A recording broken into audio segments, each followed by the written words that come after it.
The Science of Getting Rich 17. Some Cautions and Concluding Observations.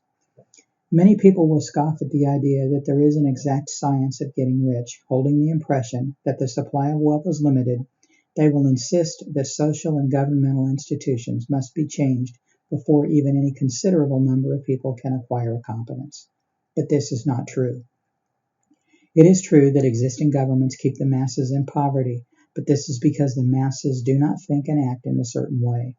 If the masses begin to move forward as suggested in this book, neither governments nor industrial systems can check them. All systems must be modified to accommodate the forward movement. If the people have the advancing mind, have the faith that they can become rich and move forward with the fixed purpose to become rich, nothing can possibly keep them in poverty. Individuals may enter upon the certain way at any time and under any government and make themselves rich. And when any considerable number of individuals do so under any government, they will cause the system to be so modified as to open the way for others. The more men who get rich on the competitive plane, the worse for others. The more who get rich on the creative plane, the better for others. The economic salvation of the masses can only be accomplished by getting a large number of people to practice the scientific method set down in this book and become rich.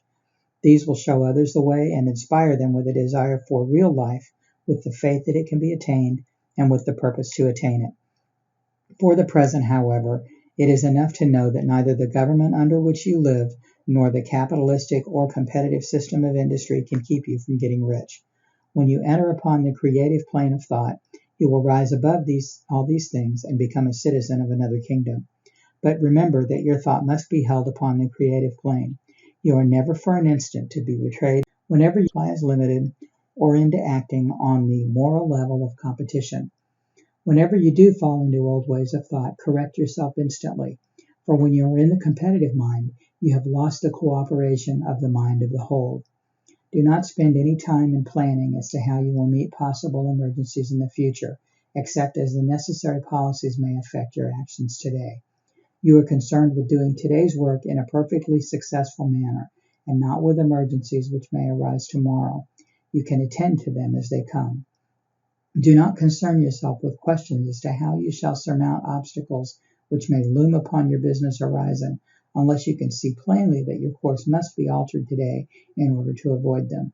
No matter how tremendous an obstruction may appear at a distance, you will find that if you go on in the certain way, it will disappear as you approach it, or that a way over, through, or around it will appear. No possible combination of circumstances defeat a man or woman who is proceeding to get rich along strictly scientific lines. No man or woman who obeys the law can fail to get rich any more than one can multiply 2 by 2 and fail to get 4. Give no anxious thought to possible disasters, obstacles, panics, or unfavorable combinations of circumstances. It is time enough to meet such things when they present themselves before you in the immediate present, and you will find that every difficulty carries with it the wherewithal for its overcoming. Guard your speech. Never speak of yourself, your affairs, or of anything else in a discouraged or discouraging way. Never admit the possibility of failure, or speak in a way that infers failure as a possibility. Never speak of the times as being hard, or of business conditions as being doubtful. Times may be hard and business doubtful for those who are on the competitive plane. They can never be so for you. You can create what you want, and you are above fear.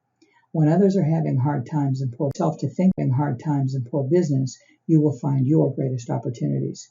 Train yourself to think of and to look upon the world as a something which is becoming, which is growing, and to regard seeming evil as being only that which is undeveloped. Always speak in terms of advancement. To do otherwise is to deny your faith, and to deny your faith is to lose it. Never allow yourself to feel disappointed. You may expect to have a certain thing at a certain time and not get it at that time, and this will appear to you like failure. But if you hold to your faith, you will find that the failure is only apparent. Go on in a certain way, and if you do not receive that thing, you will receive something so much better that you will see that the seeming failure was really a great success. A student of this science had set his mind on making a certain business combination which seemed to him at the time to be very desirable, and he worked for some weeks to bring it about. When the crucial time came, the thing failed in a perfectly inexplicable influence. It was as if some unseen influence had been working secretly against him. He was not disappointed. On the contrary, he thanked God that his desire had been overruled, and went steadily on with a grateful mind. In a few weeks, an opportunity so much better came his way that he would not have made the first deal on any account, and he saw that a mind which knew more than he knew had prevented him from losing the greater good by entangling him with the lesser. That is the way every seeming failure will work out for you if you keep your faith, hold to your purpose, have gratitude, and do every day all that can be done that day, doing each separate act in a successful manner. When you make a failure, it is because you have not asked for enough. Keep on, and a larger thing than you were seeking will certainly come to you. Remember this. You will not fail because you lack the necessary talent to do what you wish to do. If you go on as I have directed, you will develop all the necessary to the doing of your work. It is not within the scope of this book to deal with the science of cultivating talent, but it is as certain and simple as the process of getting rich. However, do not hesitate or waver for fear that when you come to any certain place you will fail for lack of ability. Keep right on, and when you come to that place, the ability will be furnished to you. The same source of ability which enabled the untaught Lincoln to do the greatest work in government ever accomplished by a single man is open to you. You may draw upon all the mind there is for wisdom to use in meeting the responsibilities which are laid upon you. Go on in full faith. Study this book. Make it your constant companion until you have mastered all the ideas contained in it. While you are getting firmly established in this faith, you will do well to give up most recreations and pleasure, and to stay away from places where ideas conflicting with these are advanced in lectures or sermons.